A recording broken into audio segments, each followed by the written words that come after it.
Hola, hola a todos y todas. Bienvenidos a esta videoclase de nuestra asignatura Economía de lo Público 2024 para el CREO Universidad del Magdalena. Lo prometido es deuda.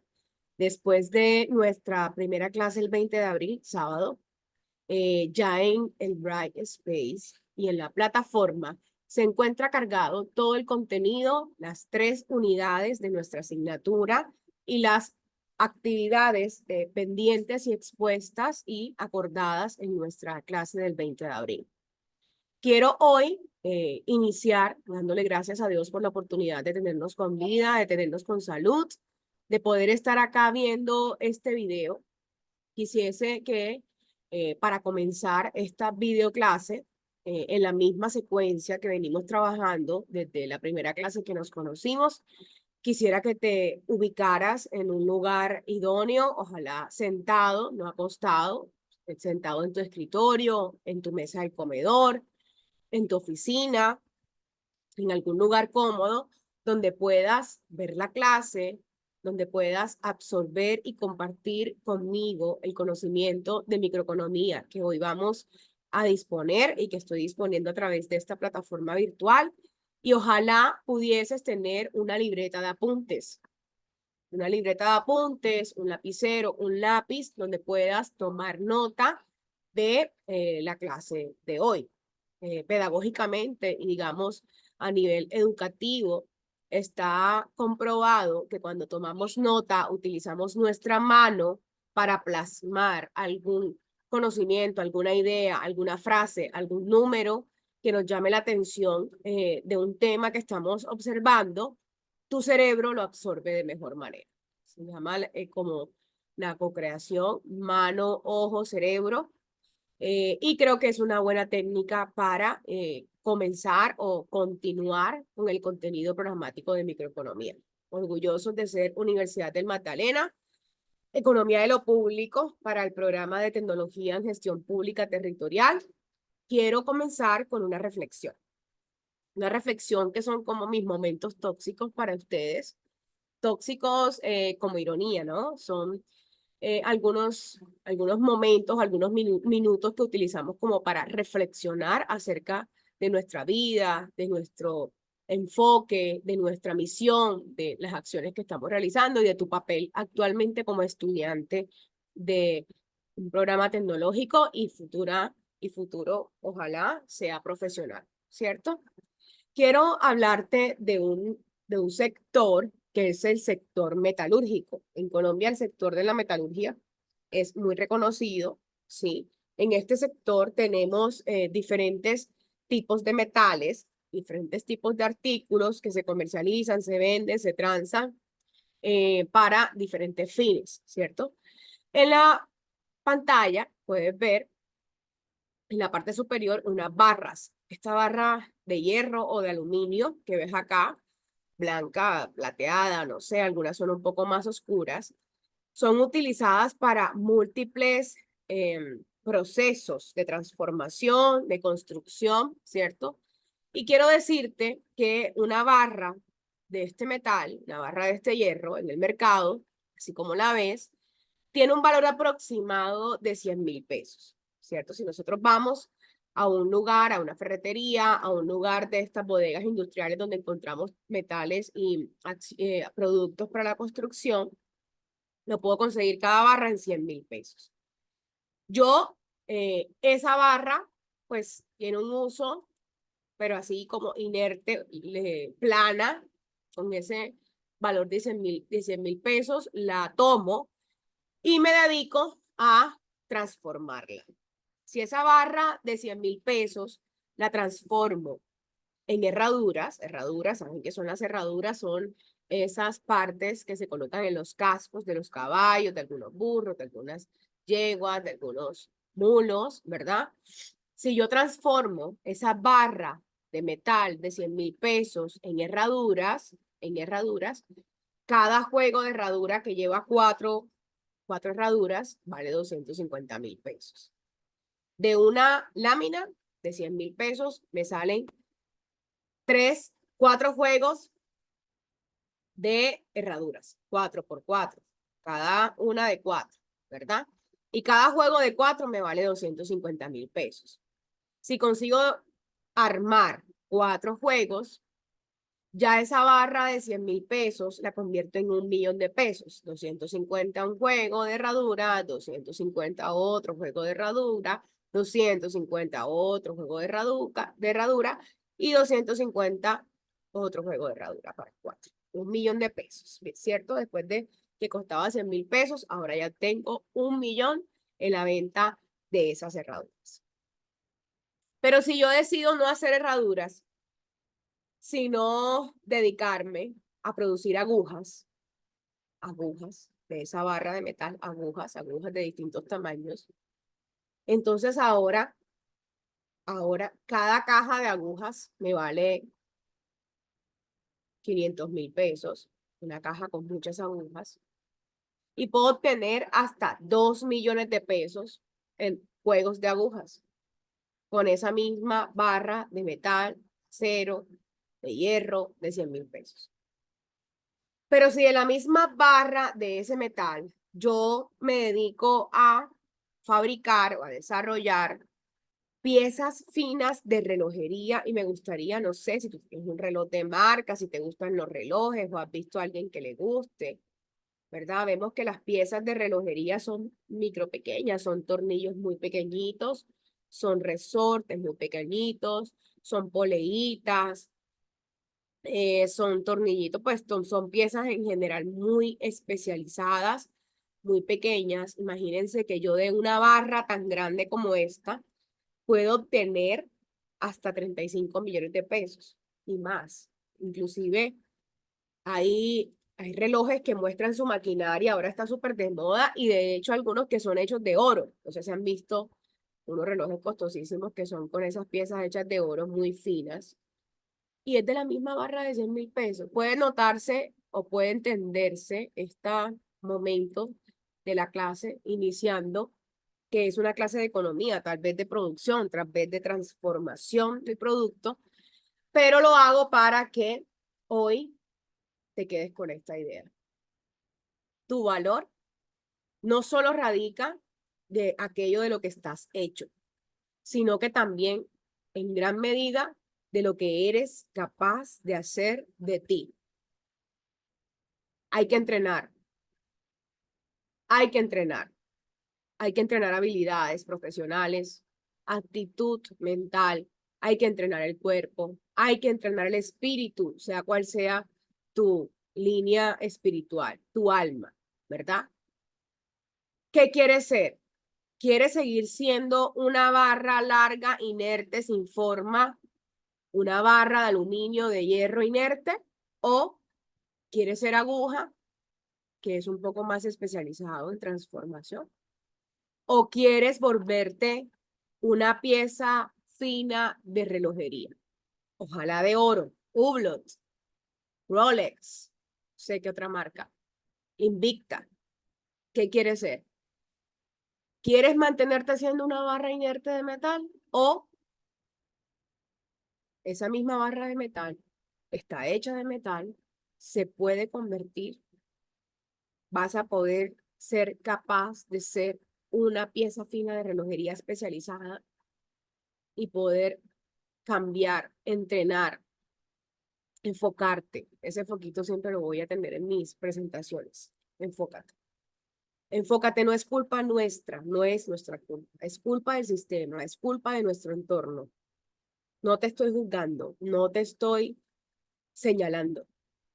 El poder de cambiar eso que te está afectando, eso negativo, ese diablito o demonio o ese pecado que sabes te está consumiendo, ese poder de alejarlo solo está en ti, en nadie más. Si necesitas ayuda, búscala, busca un psicólogo, un psiquiatra, busca ayuda, enfócate en tus metas, comprende y entiende cuáles son tus misiones en esta vida, en este mundo. ¿Sí? Yo tomé mucho tiempo en entender cuál era mi misión en la vida y hoy intento pedirle al Espíritu Santo que me ilumine cada día en ver cuál es esa misión, aparte de las que ya he reconocido y he sentido espiritualmente en mi alma y en mi ser que debo continuar. Ser mamá, ser docente, ser esposa, ser amiga, ser hija, ser una profesional, transformar, servir, ayudar a eh, mermar un poco, tal vez mínimamente, las desigualdades en mi territorio a través de la formulación de proyectos. No sé cuál es la tuya, no sé dónde quieres llegar, pero hay que entrenar, hay que enfocarse y hay que priorizar. Momento tóxico terminado, continuamos con lo que ya venimos trabajando. Para poder seguir con este curso, debes ver primero la clase que tuvimos el 20 de abril. Por favor, si no viste la clase, no asististe sincrónicamente a la clase del 20 de abril, ve a la plataforma y búscala, la miras y luego ves este segundo video para que puedas tener como la secuencia de lo que vamos desarrollando, ¿cierto? En el encuentro del 20 de abril hablamos un poco de las generalidades del curso. Ya sabemos quién es la profe, chismoseamos un poco, hablamos de cada uno, me dijeron de dónde eran, gente de muchas partes, hasta de fuera del país, gente en el Magdalena, en Bolívar, en Córdoba, en el Cesar, ¿cierto? Creo que alguien de La Guajira, alguien en Santander, si no me equivoco, fuera de la costa también encontramos. Y hablamos del curso, hablamos de las clases sincrónicas. Tuvimos la primera el 20, la próxima la vamos a tener el martes 7 de mayo, ojo, martes 7 de mayo, pero yo no los dejo solos, yo les dije que les iba a mandar esta videoclase y creo que va a ser de mucha ayuda para el tema del curso, ¿cierto? Hablamos de las unidades, la unidad número 1, la 2 y la 3, hablamos de las 6 actividades que hay que desarrollar para poder evaluar el grupo, el curso, ¿sí? Cada una con sus puntos, ya la mayoría está arriba ya en plataforma. La única que no está desplegada es el cuestionario. Ese no lo he desarrollado todavía porque ese es para la unidad número 2. Cuando terminemos la unidad número 2, cuelgo el cuestionario como tal. Por ahora, ya tenemos abierto el podcast con 2 capítulos. El primer capítulo para que lo hagas ahora. El segundo capítulo, la idea es que lo realices al finalizar el curso. Quiero saber ese audio, ese podcast, ese comentario de por qué fue importante o es importante la economía para tu carrera al finalizar el curso. Ojalá, pues si no lo has hecho, si ya lo hiciste, pues no pasa nada. Pero la idea es que el capítulo 2 de tu podcast sea cercano al 4 de junio, ¿vale? Bueno, y el trabajo escrito, que es la batería de conceptos, ya está arriba. Este no está todavía. Va a ser un cuestionario después que terminemos vamos la unidad número 2. Y está arriba también la infografía y el foro. Todo está arriba para que lo realices con sus fechas de vencimiento. Listo. También está la videoexposición final. La idea es que puedan ir conformando los grupos, que puedan ir escogiendo el tema que van a desarrollar. Los temas también están desplegados. Y en la presentación, e igual en la plataforma, me gustaría que para el día 7 de mayo ya me digan, por favor, los grupos y los temas para que ustedes hagan una antepropuesta de la videoexposición y podamos vernos individualmente con cada grupo, abordar la temática, mirar el objetivo de su videoexposición y avalarles para que prosigan a hacer el video. ¿Listo? La idea es que el martes yo les explico, ustedes llevan por favor su grupo con el tema que van a desarrollar y hacemos una asesoría personalizada pues en el transcurso de la semana que viene para que tengan la idea precisa, concisa, no nos desviemos del objetivo de la videoexposición y podamos llegar a acuerdos juntos con cada grupo. Yo me conecto generalmente por Meet con los grupos para escoger el tema, para abordar cómo lo vamos a desarrollar y siempre me ha ido muy bien. Y bueno, el día de hoy, ya recordando la temática, vimos la clase pasada que es la economía, pensamos en ese extraterrestre que llegó a la Tierra, se encontró contigo, tú lo recibiste, imaginemos que tienes ese extraterrestre en la Tierra llegando y te pregunta cómo es la economía del mundo. ¿Cómo describirías el concepto de escasez? ¿Qué es la escasez? ¿Cómo se asignan los recursos en la Tierra? cómo toman decisiones, ¿sí? ¿Qué ejemplos del mundo real usarías para ilustrar el concepto de economía? Wow, imagínense que estamos aquí paraditos y ese señor alguien nos pregunta todo eso. ¿Qué le diríamos? Hablamos de economía todos los días. La economía está fregada, la economía está dura. La economía del país cada vez va peor. Mi economía personal está, bueno, ojalá sea positiva. La economía familiar, bueno, ¿qué vamos a comprar en la plaza de mercado? ¿Dónde vamos a comprar la liga? Vamos a Lara, al Sao, al Éxito, a Justo y Bueno. ¿Dónde voy? Ahí sí no. ¿Dónde? Voy a la tienda del cachaco que me fía. ¿Dónde voy? Economía familiar, ¿verdad? Hablamos entonces del concepto de economía como aquella ciencia social. Economía es esa ciencia social que estudia la manera como los agentes económicos, que son las personas, el Estado, las familias y las empresas, toman decisiones para administrar eficientemente unos recursos que generalmente son limitados frente a unas necesidades que generalmente son ilimitadas, ¿verdad? Es una de las disciplinas más antiguas que existe. Hablábamos, tiene la palabra economía, tiene su etimología en economía, que viene del griego, gestión del hogar o administración del hogar, ¿sí? Y básicamente es una ciencia que estudia el comportamiento humano, tanto individual como colectivo, ¿cierto? Eso es la economía. Y para llegar a nuestro curso de economía de lo público, que se centra en la microeconomía, le hablaba de la división de la economía, ¿sí? La división de la economía que se divide en economía positiva, economía normativa, ¿sí? Tenemos que la economía positiva se divide en descriptiva y teoría económica, y la teoría económica es la que se divide en microeconomía y macroeconomía, la teoría económica. Para este curso vamos a hablar de la microeconomía como aquella rama de la economía. Es una subdivisión de la economía que se encarga de estudiar o de analizar la conducta de entidades individuales. Lo micro es pequeño, estudiamos lo pequeño. Estudiamos las personas, estudiamos los hogares, las familias y estudiamos las empresas, ¿cierto? ¿Qué pasa en el mercado? El padre de la microeconomía es Adam Smith, este señor aquí, el papá de los pollitos, es el fundador de la microeconomía, tiene un libro exitoso, Base de la economía clásica, la riqueza de las naciones, y nos hablaba en ese momento, ese señor se hacía grandes preguntas en el mercado, decía qué es lo que se debe producir, cómo, con quién, qué es lo que pasa en los mercados, para quién se produce. Él investigó el capital, el trabajo, la especialización y los defectos en el mercado, ¿cierto? La microeconomía básicamente, como ciencia, la ciencia económica en microeconomía tiene teorías, y para la microeconomía encontramos teoría del consumidor, teoría de la empresa, teoría de la producción y teoría de la distribución. Para el capítulo, perdón, para la unidad número 1, la unidad número 1 se llama el mercado y el enfoque del consumidor.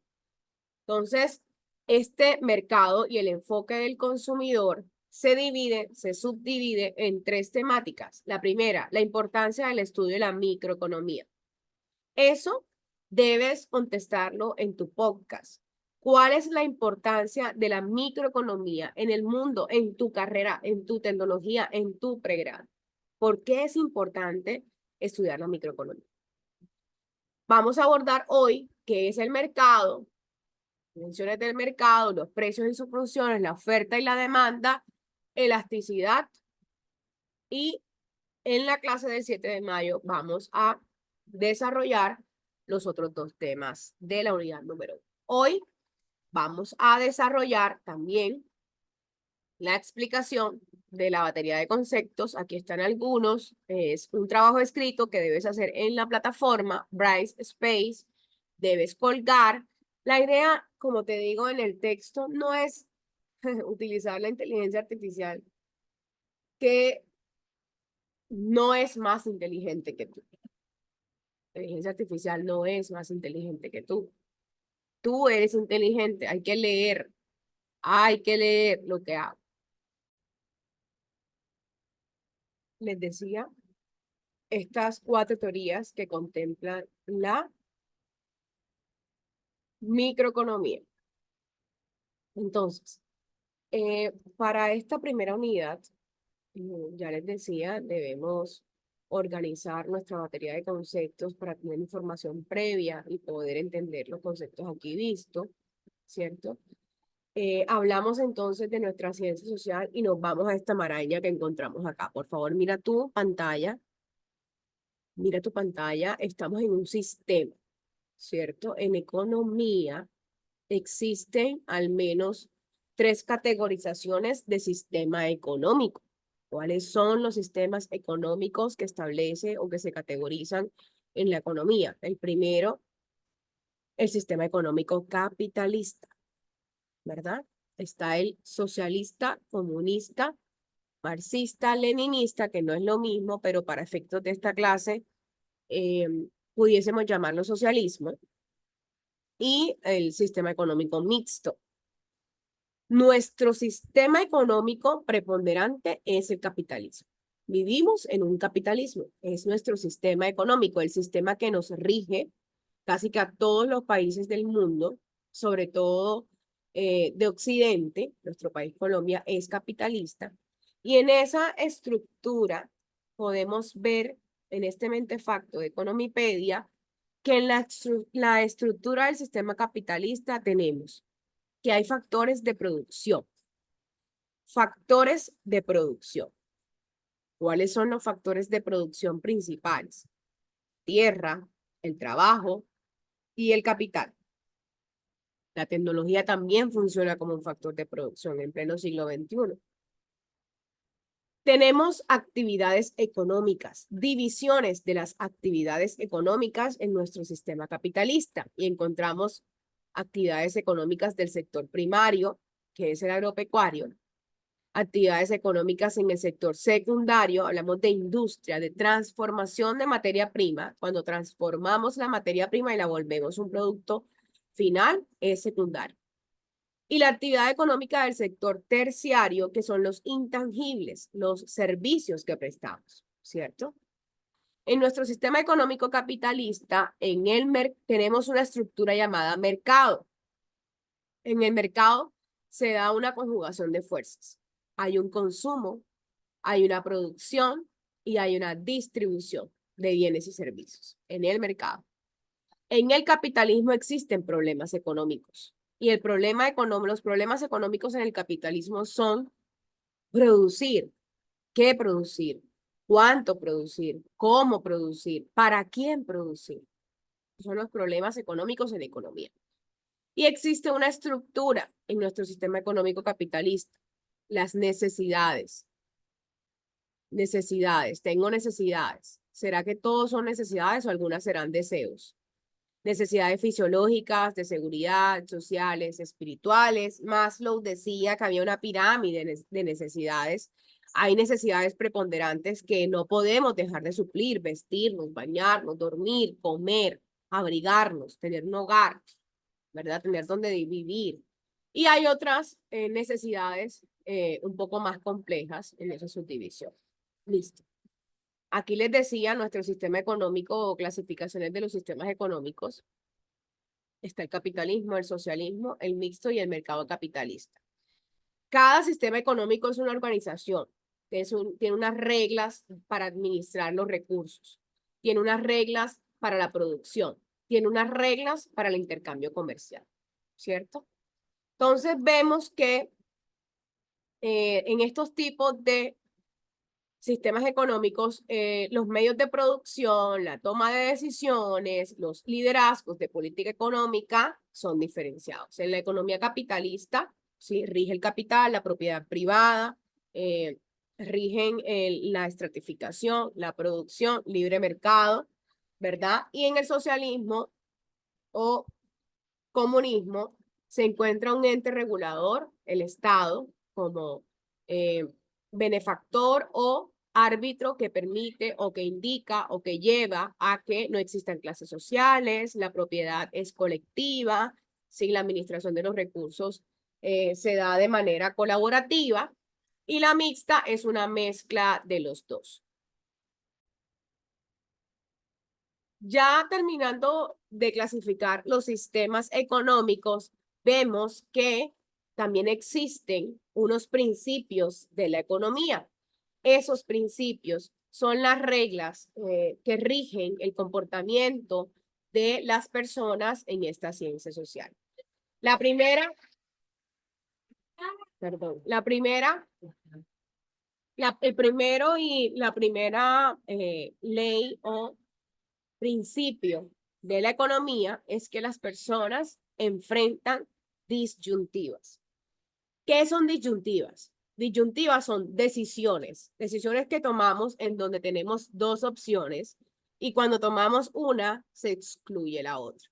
Es decir, yo tengo una decisión que tomar ante una situación disyuntiva.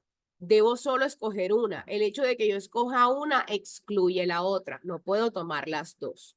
¿Cierto? En economía generalmente tenemos esta característica en nuestras decisiones.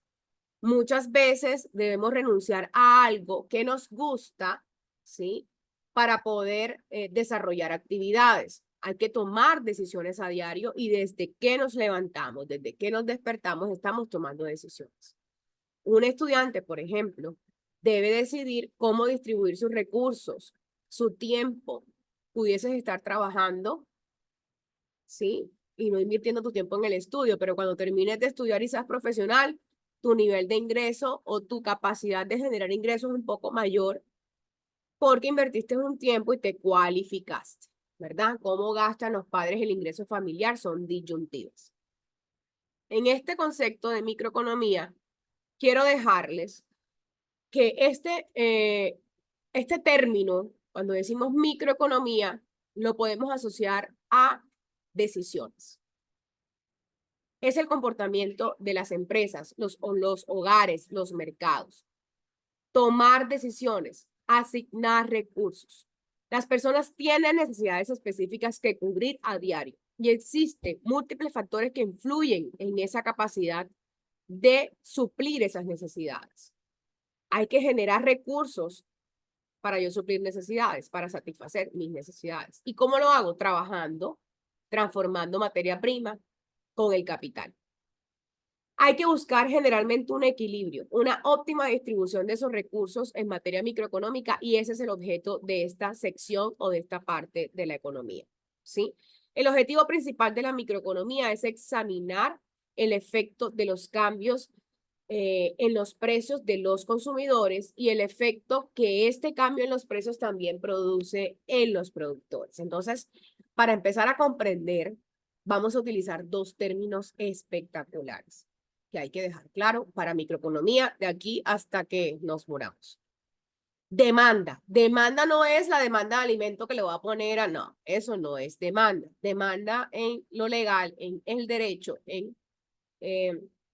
digamos, en lo jurídico es una cosa, pero para la economía la demanda es el consumo. Quien demanda es quien consume, ¿sí? Voy a demandar, voy a comprar un producto, ¿sí? Y la oferta, digamos, la demanda, la ejerce el consumidor. La demanda la ejerce, la demanda está sujeta al consumo. Y la oferta está sujeta al productor. Cuando una persona que tiene un cultivo de plátanos lleva los plátanos a la plaza de mercado, va a ofrecer sus plátanos. Es el oferente. Esa es la oferta de plátanos que hay en el mercado. 20 toneladas de plátano a la semana se ofrecen en el mercado de Montería. Oferta. La oferta está determinada por los productores. ¿Sí? Y uno de los principios básicos de la economía es analizar las famosas ley de la oferta y ley de la demanda. Son modelos matemáticos, son modelos teóricos que se han desarrollado bajo supuestos de comportamientos y que se cumplen en la realidad, ¿sí? Está basado en la observación desde los clásicos 1700, 1800 hasta la fecha, y hace parte de esta sección de la economía, que es la rama de la teoría económica que analiza lo micro. Microeconomía estudia el comportamiento económico de las empresas, hogares e individuos. Estudia los mercados, la producción, el consumo, habla de teoría de juegos y estudia a nivel pequeñito lo que la macroeconomía estudia a nivel grandote. Dentro de lo que debemos analizar para nuestro podcast está la relación que hay entre la economía, en este caso la microeconomía y la administración de lo público, es algo que debes hacer para tu actividad, ¿cierto? ¿Qué es la economía para la administración pública? Una herramienta, no tiene nada que ver, es una ciencia complementaria. ¿Para qué me sirve la economía, en especial la micro, para mi vida como administrador o administradora pública? Eso debes desarrollarlo en tu podcast, en tu actividad. Conceptos, ya saben la batería de conceptos, lo que necesitamos saber y entrando ya en la unidad, adentrándonos más en la unidad número 1 acerca del mercado, vamos a pensar un poquito qué es el mercado. ¿Qué es el mercado? Pues conocemos el mercado, la plaza de mercado de nuestro pueblo, hablamos de mercado en nuestro argot y conversaciones a diario, ¿cierto? ¿Qué es el mercado? El mercado es un lugar. El mercado es un lugar. Un lugar que puede ser tangible o intangible. Puede ser físico o puede ser virtual. ¿Qué pasa en ese lugar? Confluyen dos fuerzas. Confluye la oferta y confluye la demanda. Ya sabemos qué es la oferta y qué es la demanda. La oferta la da el productor, la define el productor, lo que se ofrece. Y la demanda la define el consumidor, es lo que se consume, ¿verdad? Entonces, en ese lugar físico o intangible se reúnen oferentes y demandantes para realizar ¿qué? Intercambios, ¿verdad? ¿Con qué intención va el oferente al mercado? Con la intención de ofrecer sus productos o servicios.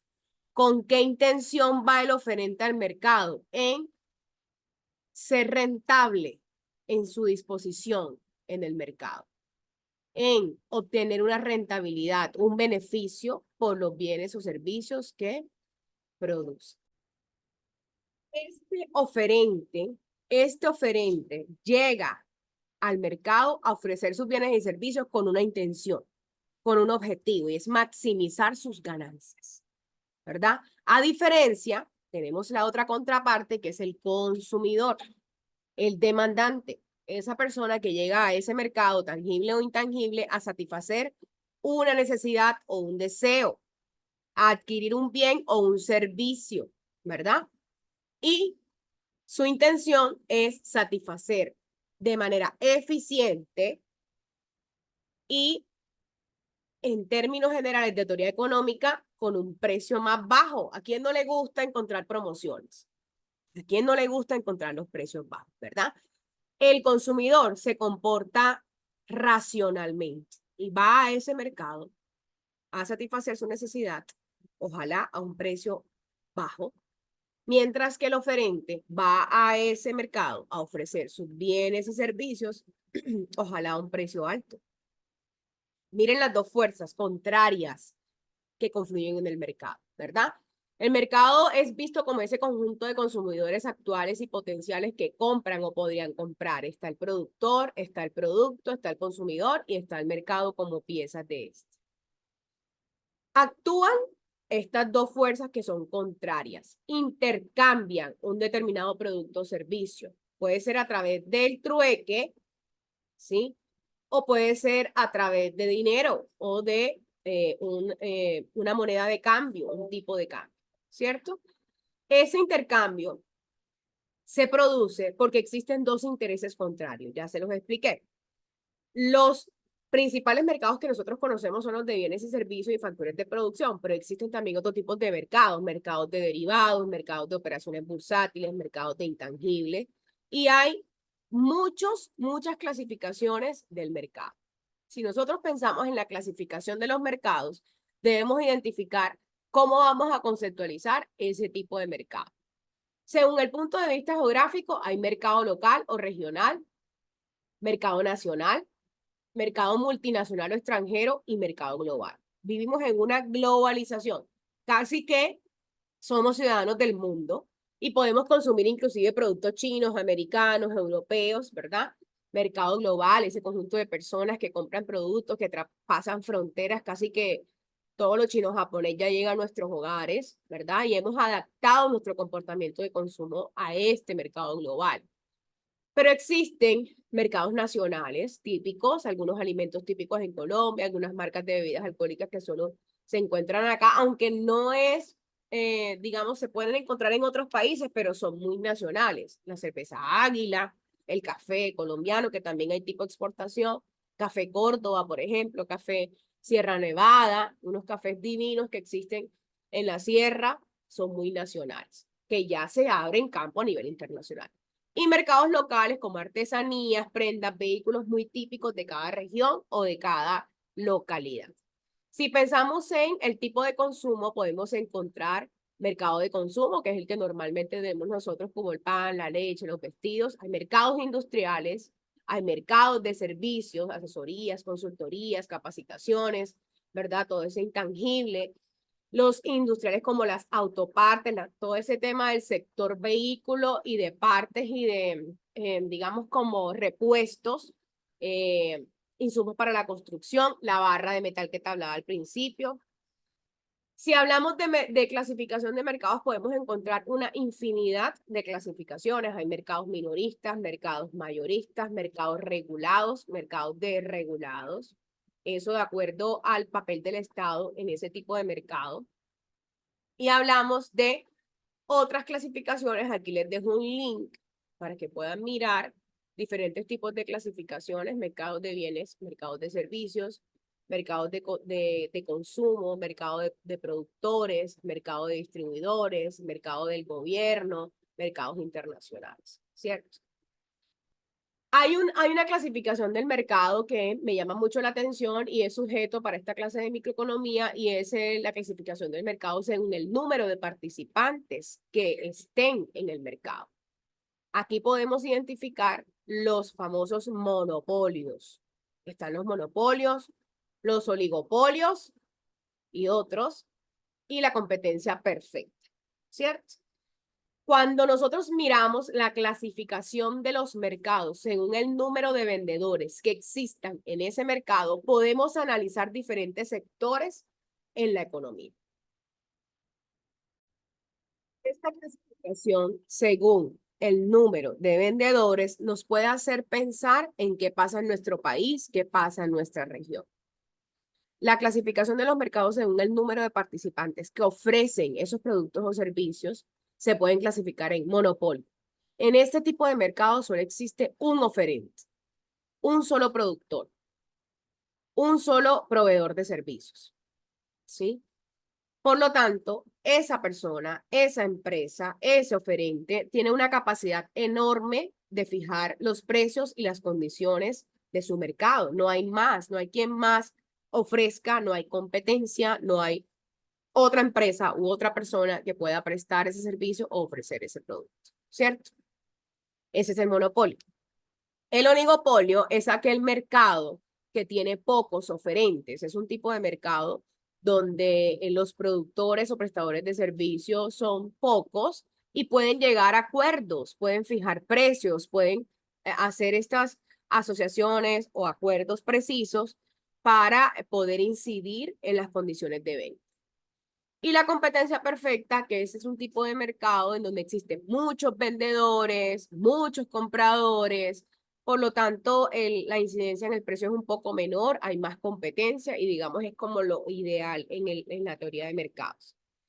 Cuando miramos la estructura de mercado de cualquier sector, nosotros podemos analizar el sector servicios o el sector o algún bien o producto que tú puedas analizar. Esa incidencia en el precio está dada por 4 condiciones. Número de vendedores, diferenciación del producto, existencia de barreras de entrada y existencia de barreras de información. Miren cómo en un mercado puede haber incidencia, ¿sí? puede haber manipulación de los precios. Hablemos de la primera condición, de la primera variable, número de vendedores. Si hay muchos vendedores, hay más competencia, el consumidor tiene más abanico de posibilidades de dónde elegir, ¿sí? Y la incidencia en el precio por parte de los productores o por parte de los oferentes es muy baja, muy poca.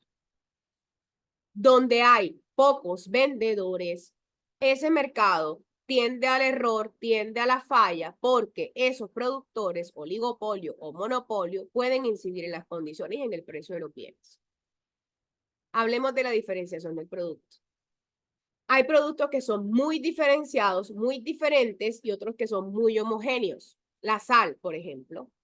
Tú puedes encontrar muchas marcas de sal, pero al final la sal es sal. Aunque hay una diversificación, sal morena, sal rosada del Himalaya, sal de los montes de no sé qué parte, sí, pero la sal es sal. La diferenciación, digamos, es muy poca. Sí, pero hay productos que son muy diferenciados, muy diferentes entre sí. Cuando yo voy al mercado, al supermercado, y veo productos, yo veo que los precios oscilan de las marcas de arroz blanco normal, oscilan entre unos precios, ¿verdad? Yo tengo poca diferenciación de producto, a menos que compre arroz integral o arroz con camarón o arroz con coco, pero el arroz blanco normal tiene una diferenciación baja. Pero hay productos que son muy diferentes. Por ejemplo, cuando voy a comprar un carro, ¿de qué depende el precio del carro? De si es automóvil o es campero, del color, de la caja, del motor, de las válvulas, de si es híbrido, de si es a gas, de si es a gasolina, de si es a... O sea, es la diferenciación. Tienen el mismo objeto, transportar los autos, pero su diferenciación es enorme. Por eso el precio cambia. Cuando hay mucha diferencia entre los productos, yo puedo manejar el precio. ¿Cuánto vale el carro de Cristiano Ronaldo o de Messi? No sé. Son carros personalizados que hasta el nombre le tallan y pueden llegar a costar miles de millones de dólares y de euros, ¿cierto? Pero al final sirven para transportar. Entonces, la forma de incidir en el precio a los productos diferenciados es mayor versus cuando los productos son muy homogéneos. Por eso encontramos que las marcas de arroces blancos siempre oscilan entre el mismo precio, no varían mucho, y podemos encontrar automóviles de 40 millones de pesos y otro automóvil de la Barbie rosado, qué sé yo, de miles de millones de dólares, ¿sí? Porque son diferenciados. La diferenciación de los productos incide en su precio. Existencia de barreras de entrada. Cuando un mercado, ¿sí? Está en competencia perfecta, no hay barreras de entrada. En mi barrio hay mesas de empanada, mesas de fritos, pues a pesar de ubicarse en espacio público y que la policía te pueda quitar, si yo lo ubico en mi casa, no existen barreras de entrada para que yo monte otra mesa de fritos en mi barrio. Sin embargo, ¿qué pasa con el sector de los taxis, por ejemplo? Comprar un carro, yo puedo ir al concesionario, comprar un carro y colocarlo de taxi en mi ciudad. Hay seguros, hay los llamados cupos, que a veces los cupos de los taxis valen más que los mismos taxis, ¿sí? Y hay una barrera de entrada allí. No todo el mundo puede comprar un taxi y ponerlo al mercado. Estoy hablando del transporte legal, no del Uber, ni del InDriver, ni nada de eso. Ni Didi, ni nada. ¿Qué pasa con las barreras de entrada? Hay mercados que tienen muchas barreras de entrada. Licencias ambientales, permisos, no todo el mundo puede ser proveedor de eso, no todo el mundo puede ser constructor de ese tipo y entrar en ese mercado porque hay barreras para entrar. Y hay otros mercados donde es fácil entrar a vender. Miren que allí, cuando hay barreras de entrada, las personas que están dentro del mercado pueden llegar a tener una incidencia en el precio. Y algo muy importante en la estructura del mercado es la existencia de información perfecta. Es decir, cuando el cliente, ¿sí? Cuando el mercado tiene toda la información, no hay posibilidad de que nos tramen en el precio final, o cuando hay poca información versus cuando hay poca información, ahí sí como que no sabemos qué nos cobran. Como pasa en algunas facturas de los servicios públicos que cobran kilobytes, metros cuadrados, metros cúbicos, no sabemos qué nos cobran, ¿sí? Y es una estructura de mercado con errores. Entonces, podemos identificar dos tipos de mercado, ¿sí? Mercados donde hay poca influencia en el precio y mercados donde hay mucha influencia en el precio. En los mercados donde hay poca influencia en el precio, el número de vendedores es alto, hay poca diferenciación del producto, no existen barreras de entrada y existe mucha información. Ahí estamos en mercado competitivo, mercado de competencia perfecta, lo ideal. Y los mercados desiguales, los mercados son errores, hay pocos vendedores, mucha diferenciación del producto, barreras de entrada y no hay casi información. Aquí encontramos los mercados no competitivos. Podemos identificar que en los mercados competitivos las empresas no pueden influir en el precio, mientras en los mercados no competitivos, las imperfecciones sí pueden influir en el precio. Y encontramos competencia perfecta, todo lo verde, todo lo ideal, pero en la competencia imperfecta, monopolio, oligopolio y competencia monopolio. Listo. Aquí hay una reflexión que quiero dejar hablando del mercado. Y es, hay monopolios en Colombia. Hay competencia perfecta e imperfecta en los mercados que puedo identificar. En el Estado, hay monopolios en los estados. Hay competencia monopolística en el Estado, en lo privado. ¿Sí? Hay que identificar. ¿Qué veo yo? Sí. Tenemos las características, vendedores, diferenciación, barreras, información. Momento de analizar qué pasa en esos mercados, ¿cierto? ¿Qué pasa con esas dos fuerzas? La oferta y la demanda. ¿Cómo? ¿Quién lo regula? ¿Quién está regulando eso? ¿Cómo se están comportando? ¿Cómo hacemos para encontrar precios justos? ¿Cómo hacemos para disminuir esos errores del mercado? Y dentro de nuestra administración pública, poder identificar en esas funciones del Estado, esos monopolios, esos oligopolios, esas competencias monopolísticas y esa competencia perfecta en algunos sectores. Pues con eso hemos hablado del mercado, de su clasificación, hablamos de la economía, de la microeconomía, hablamos de las dos fuerzas que llegan a ese mercado, oferta, demanda. Ya sabemos que demanda no es la demanda de alimentos que hay por ahí al padre irresponsable o a la madre irresponsable, sino la demanda la ejerce o la supone el consumidor. Y eso es lo que vamos a ver en la próxima videoclase. El consumidor. Vamos a hablar específicamente del consumidor. Ya hablamos del mercado como ese lugar tangible o intangible donde llegan dos fuerzas, donde el productor tiene digamos, un objetivo. El productor u oferente tiene un objetivo y el comprador o demandante tiene otro objetivo. ¿Sí? Se encuentran esas dos fuerzas. Entonces, en la próxima videoclase les voy a hablar del consumidor, quién es el consumidor, algunas características del consumidor. Para entrar a hablar en nuestra clase del 7, vamos a hablar de oferta y demanda y elasticidad. Entonces, digamos, estas clasecitas magistrales teóricas del mercado y el consumidor van a estar en videos disponibles para ustedes. Espero que la hayan disfrutado. Les voy a dejar un videito, pues aquí está el videito del mercado y están otras ayudas que también puedo brindarles y espero que hayan disfrutado esta clase y puedan seguir con un contenido. Un abrazo, que tengan una linda tarde, noche o día.